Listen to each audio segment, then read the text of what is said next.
বিজ্ঞান বিভাগের মাস্টার্সে অধ্যয়নরত একজন শিক্ষার্থী।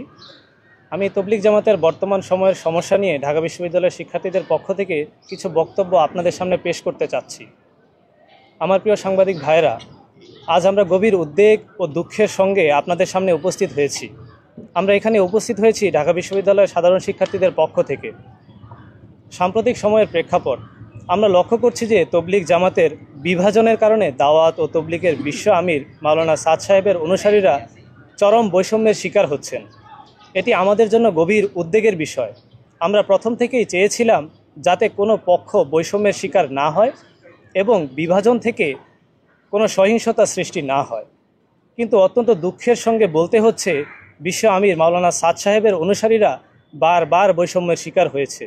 যার সাম্প্রতিক উদাহরণ হলো মাওলানা জুবায়ের সাহেবের অনুসারীরা টঙ্গীর ইজতেমার ময়দানে 5 দিনের জোর করতে পেরেছে, কিন্তু মাওলানা সাদ সাহেবের অনুসারীদেরকে 5 দিনের জোর টঙ্গীর ময়দানে করতে অনুমতি দেওয়া হয়নি। 17 ডিসেম্বর সাদ সাহেবের অনুসারীরা ওই প্রোগ্রামের জন্য মাঠে প্রবেশ করেছিল। জুবায়ের সাহেবের অনুসারীরা 4 ডিসেম্বর সেই প্রোগ্রাম শেষ করে তবুও তারা মাঠে অবস্থান করেছিল, যার ফলশ্রুতিতে টঙ্গীর ময়দানে উভয় পক্ষের মধ্যে এক অনাকাঙ্ক্ষিত ঘটনা ঘটেছে। সাম্প্রতিক ঘটনাগুলো বিভেদ ও বৈষম্যের পরিণতি, যা অত্যন্ত দুঃখজনক। আমরা ঢাকা বিশ্ববিদ্যালয়ের সাধারণ শিক্ষার্থীদের পক্ষ হতে দ্ব্যর্থহীনভাবে বলতে চাই যে এই বৈষম্য দ্রুত নিরসন হওয়া জরুরি। দুই পক্ষের মধ্যে শান্তি ও ঐক্য ফিরিয়ে আনতে আমাদের সবাইকে এগিয়ে আসতে হবে। আমরা সংশ্লিষ্ট সকল পক্ষকে আহ্বান জানাই, আসুন সংলাপ এবং সমঝোতার মাধ্যমে সমাধান করি। এক্ষেত্রে আমরা সরাসরি মাননীয় প্রধান উপদেষ্টা ডক্টর মোহাম্মদ ইউনূস স্যারের হস্তক্ষেপ কামনা করছি। তবলিগ জামাতের বিভাজন ও বৈষম্য নিরসনে আমাদের প্রস্তাবনাসমূহ: 1. ধর্মীয় স্বাধীনতা নিশ্চিতকরণ।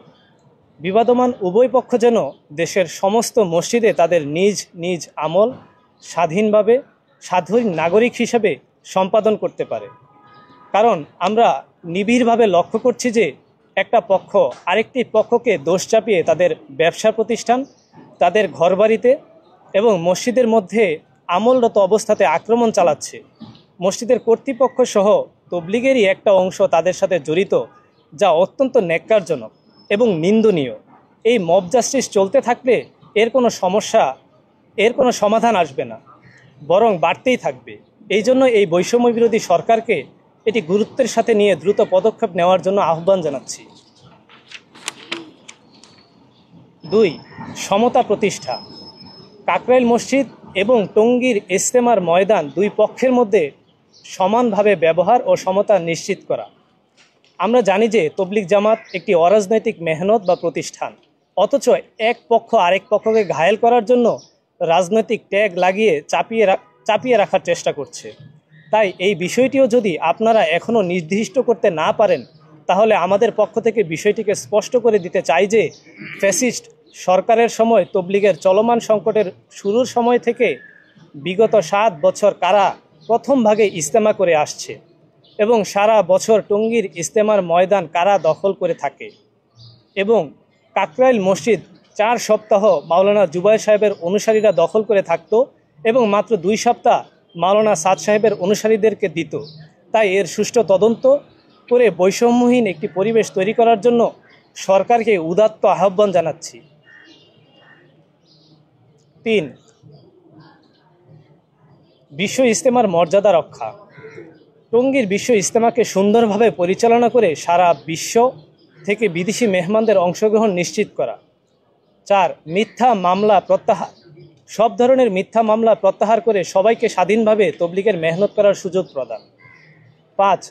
বিচার বিভাগীয় তদন্ত। সমস্ত হত্যাকাণ্ডের সুষ্ঠু বিচার নিশ্চিত করার জন্য বিচার বিভাগীয় তদন্ত পরিচালনা। 6. উস্কানিমূলক বক্তব্য বন্ধ। কেউ যেন কারো বিরুদ্ধে কোনো উস্কানিমূলক বক্তব্য প্রদান না করে ধর্মীয় সহ অবস্থান নিশ্চিত করে দেশের শান্তি ও মঙ্গল রক্ষা এবং বহির্বিশ্বে বাংলাদেশের সম্মান অক্ষুণ্ণ রাখা। 7. মুরব্বীদের অংশগ্রহণ নিশ্চিতকরণ। অন্যান্য ধর্মীয় গোষ্ঠীর মতো দুই পক্ষই যেন তাদের মুরব্বীদের অনুষ্ঠানে অংশগ্রহণের সুযোগ পায় এবং কোনো বাধার সম্মুখীন না হয়। 8. বিদেশি মেহমানদের অংশগ্রহণ বৃদ্ধি।